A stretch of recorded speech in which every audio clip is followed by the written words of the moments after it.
주님의 생명과 결탁된 사람이라는 제목으로 같이 말씀을 나누고자 합니다. 주님은 십자가를 지시기 전날 저녁에 12제자와 함께 미리 준비된 유월절 음식을 나누어 드셨습니다. 제자들은 모르고 있었지만 사실 그 식탁의 자리는 제자들과 함께하는 최후의 만찬이었습니다. 주님은 최후의 만찬을 드시는 중에 주님이 지실 십자가의 의미를 기억하도록 성찬 예식을 제정하셨습니다. 주님이 제정하신 성찬 예식의 핵심 내용은 주를 믿는 모든 자의 죄를 사하시려고 십자가에 달려 죽으신 예수 그리스도의 몸과 피를 기념하는 것입니다. 주님께서 직접 기념하라고 하셨습니다.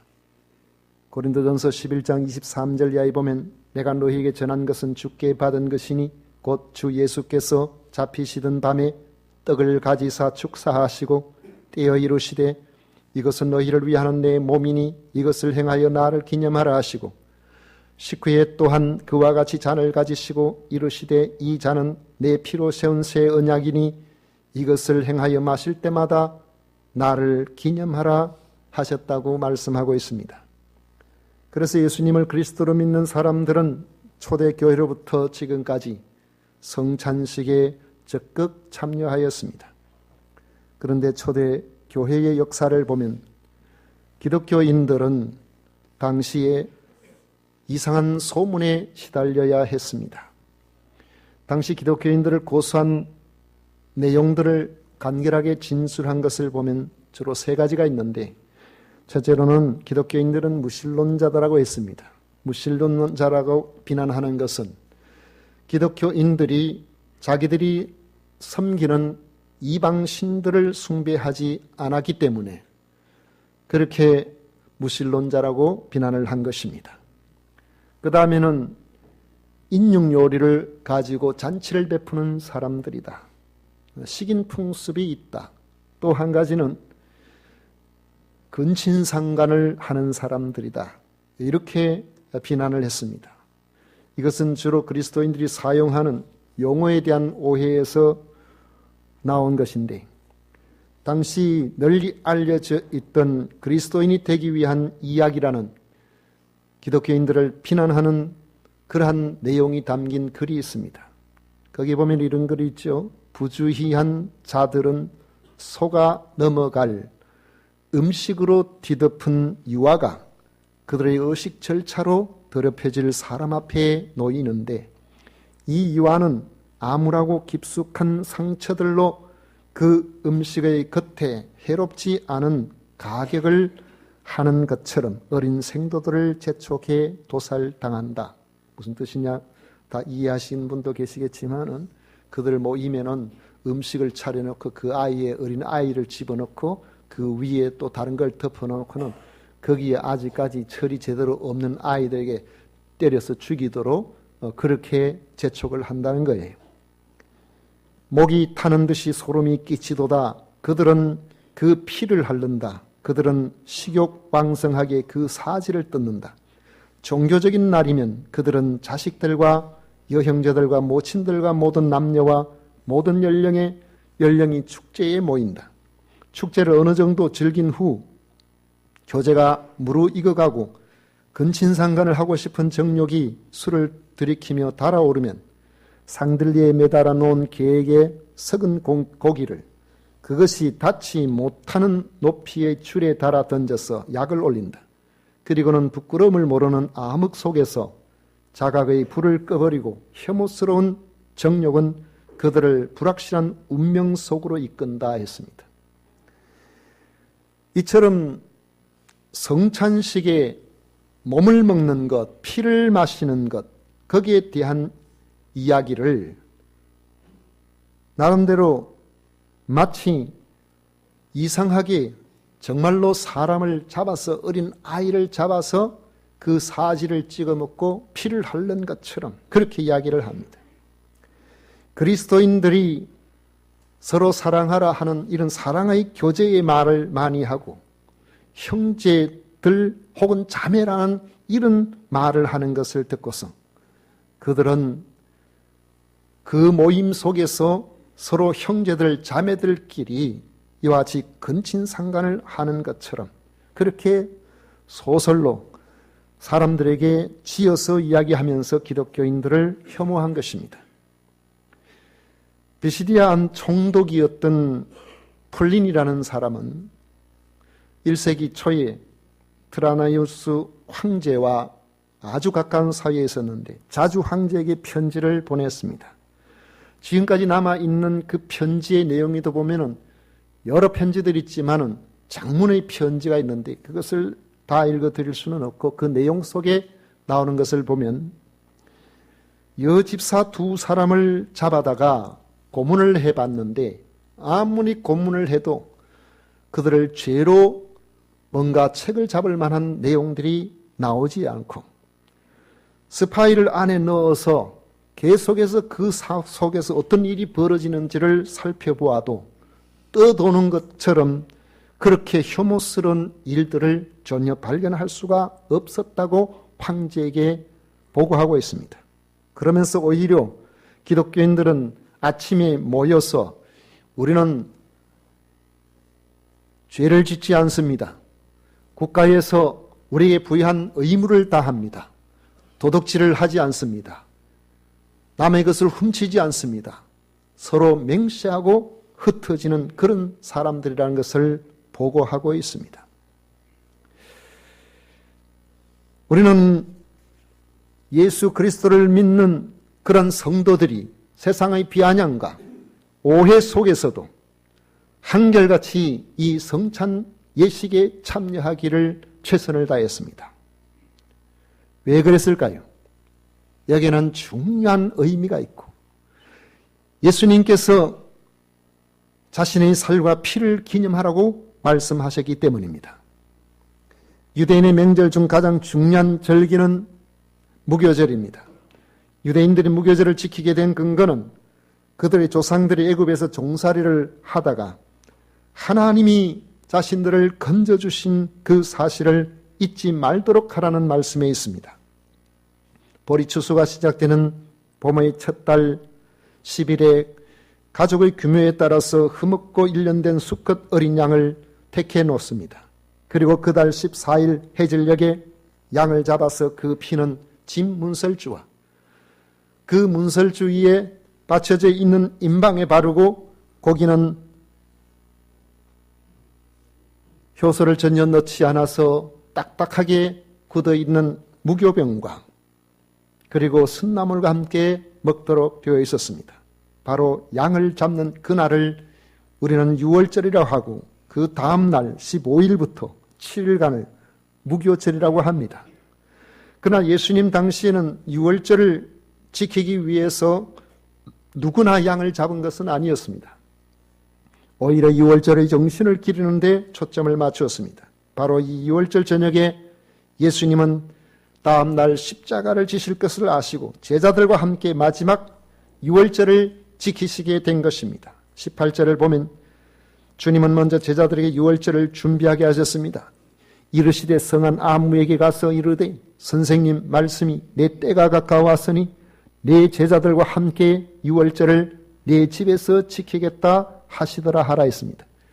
이렇게 주님의 의도로 준비된 유월절 저녁에 제자들과 함께 앉아 음식을 나누는 자리에서 주님은 중요한 말씀을 하십니다. 26절 이하에 그들이 먹을 때 예수께서 떡을 가지사 축복하시고 떼어 제자들에게 주시며 이르시되 받아서 먹으라 이것은 내 몸이니라 하시고 또 잔을 가지사 감사 기도하시고 그들에게 주시며 이르시되 너희가 다 이것을 마시라 이것은 죄 사함을 얻게 하려고 많은 사람을 위하여 흘리는 바 나의 피 곧 언약의 피니라. 유월절에 양을 잡게 하신 것은 이스라엘 백성이 받을 재앙을 양에게 전가시켜 백성을 보호하시려는 하나님의 구원 계획을 보여주는 표적이었습니다. 출애굽기 12장 13절에 보면 내가 애굽 땅을 칠 때의 그 피가 너희가 사는 집에 있어서 너희를 위하여 표적이 될지라 내가 피를 볼 때에 너희를 넘어가리니 재앙이 너희에게 내려 멸하지 아니하리라 했습니다. 이 유월절 양은 전적으로 인간의 죄를 담당하러 오신 예수 그리스도를 예표한 것입니다.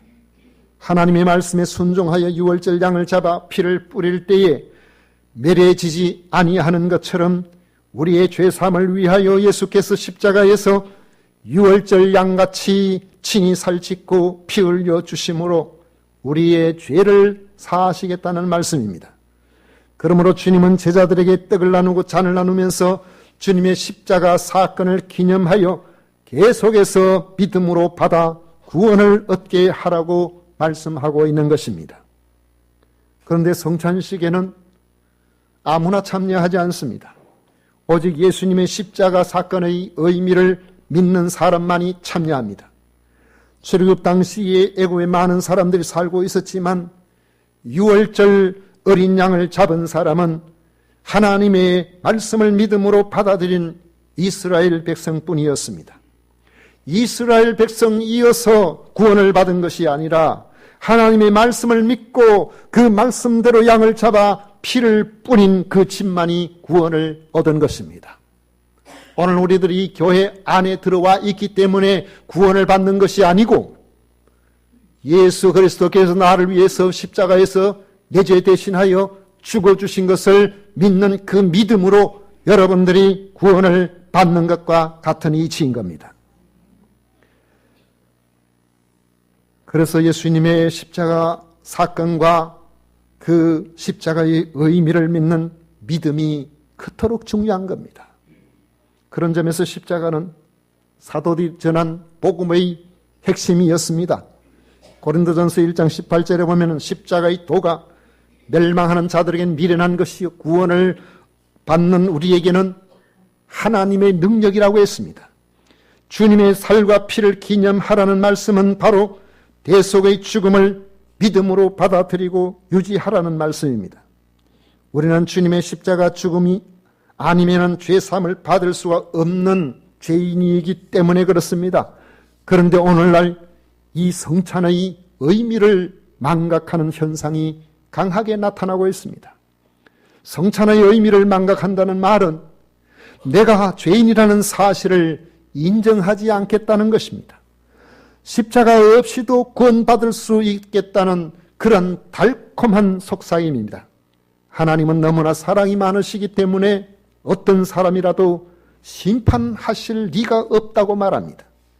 당신은 죄인임으로 회개하고 예수님을 믿으라는 그 말보다는 예수님을 안 믿어도 사랑의 하나님께서 우리를 결코 지옥 가게 할 리가 없다는 말을 사람들은 더 좋아하기 때문에 그렇습니다. 저는 종교에 대한 비난을 하고 싶은 생각으로 이 말씀을 드리는 것이 아니고 주어진 일에 같은 사실적인 부분이라서 여러분들에게 말씀을 드립니다. 가톨릭에서는 1961년에서 65년 사이에 있었던 제2차 바티칸 공의회에서 교회에 속하지 않았더라도 선하게 살았다면 천주께서 자비를 베푸시어 구원의 은총을 얻을 수 있다고 그렇게 말했습니다.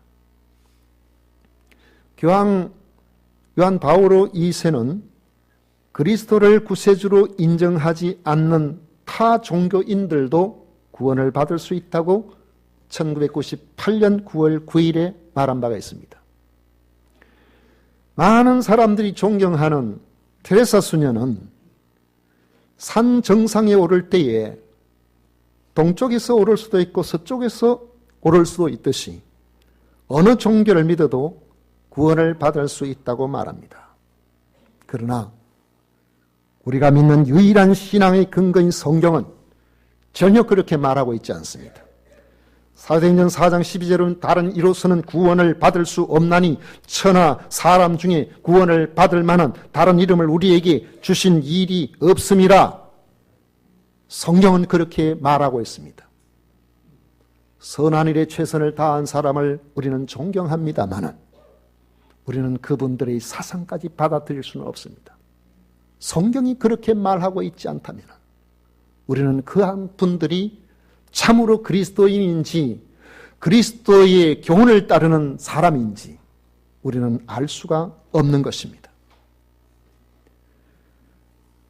성찬은 바로 예수 그리스도께서 나의 죄를 사하기 위하여 십자가의 죽으심으로 그것을 믿음으로 주님과 생명으로 결탁이 되었다는 사실을 확인하는 예식입니다. 로마서 10장 9절에 보면 내가 만일 내 입으로 예수를 주로 시인하며 또 하나님께서 그를 죽은 자 가운데서 살리신 것을 내 마음에 믿으면 구원을 얻으리라 했습니다. 주님은 28절에 말씀하셨습니다. 이것은 죄 사함을 얻게 하려고 많은 사람을 위하여 흘리는 바 나의 피 곧 언약의 피니라 했습니다. 주님은 이 세상의 모든 사람의 죄를 사하기 위해서 십자가에서 죽으셨습니다. 그를 믿는 자마다 구원을 얻도록 하기 위해서입니다. 요한복음 3장 16절에 보면 하나님이 세상을 이처럼 사랑하사 독생자를 주셨으니 이는 그를 믿는 자마다 멸망하지 않고 영생을 얻게 하려 하심이라 했습니다. 이처럼 구원의 문은 이 세상 모든 사람들에게 다 열려 있습니다.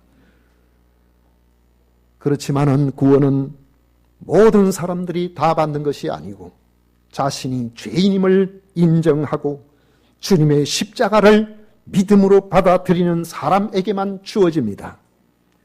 요한복음 3장 10절에 보면 그를 믿는 자는 심판을 받지 아니하는 것이요 믿지 아니하는 자는 하나님의 독생자의 이름을 믿지 아니하므로 벌써 심판을 받은 것이니라 분명하게 말씀하고 있습니다. 주님이 제정하시고 참여하여 기념하라고 하신 성찬 예식에 참여한다는 것은 주님이 지신 십자가가 나를 위한 대속의 죽음이었음을 고백하는 행위입니다. 예수 그리스도를 믿는 이 믿음 이외에 우리에게 다른 구원을 주실 만한 어떤 것들도 하나님께서 주신 일이 없다는 사실을 고백하는 그러한 행위입니다. 떡과 잔을 나누면서 나 같은 죄인을 구원하신 주님의 은혜를 되새기시기를 바랍니다. 내가 심판이 아니라 영생에 속해 있다. 내가 구원에 속해 있다는 사실을 확인하는 참으로 귀하고 복된 놀라운 은혜가 여러분들에게 임하시기를 축복합니다.